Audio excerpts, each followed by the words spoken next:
এই স্কুলটায় আমি 2004 সালে শিক্ষকতা করেছি।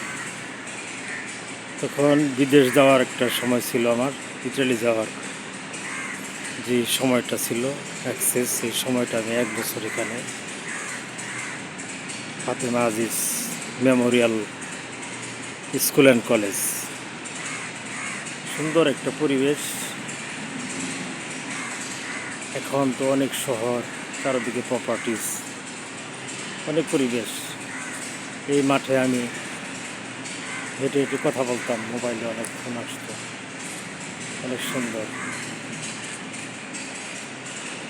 এখানে অফিস, এটা অফিস ভবন, অফিস অনেক সুন্দর করে সাজানো, অনেক সুন্দর পরিবেশ। এখানে আজকে এসে সেই পুরানো স্মৃতিগুলো মনে পড়ছে। স্কুলটায় এখান থেকে আমি প্রথমে গাজীপুর ইসলামিয়া দাখিল মাদ্রাসা থেকে,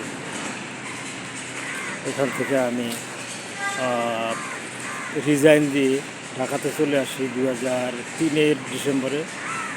এখানে 2004-এর জানুয়ারিতে জয়েন করি। এখানে আসার পর আমার ভিসা লাগে, তখন আমি ইটালিতে চলে যাই। এখান থেকে আমাকে বিদায় দেওয়া হয়। আমার সেই স্মৃতিগুলো মনে পড়ে, অনেক সুন্দর একটি পরিবেশ, ঢাকার ভিতরে একটি গ্রামের মতো সুন্দর ছায়া।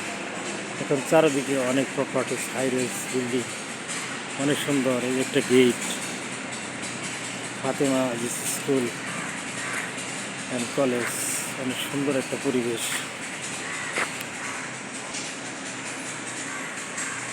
অনেক সুন্দর, যদিও একতলা বিশিষ্ট অবকাঠামো, অনেক সুন্দর। বাংলা সাহিত্যের যাদের অবদান অবশ্যই তাদের ছবিগুলো দেখতে পাচ্ছি। এখানে আমার ভাইয়ের রক্তে রাঙানো ফেব্রুয়ারি, আমি তো বলতে পারি ভাষা আন্দোলনের শহীদদের ছবি, অনেক সুন্দর লাগানো আছে। এখানে বিশ্বকবি রবীন্দ্রনাথ ঠাকুর এবং জাতীয় কবি কাজী নজরুল ইসলাম, এখানে Fatema Aziz Memorial school and college office, অনেক সুন্দর একটা পরিবেশ। দীর্ঘদিন পরে সেই স্মৃতির কথা মনে পড়ছে।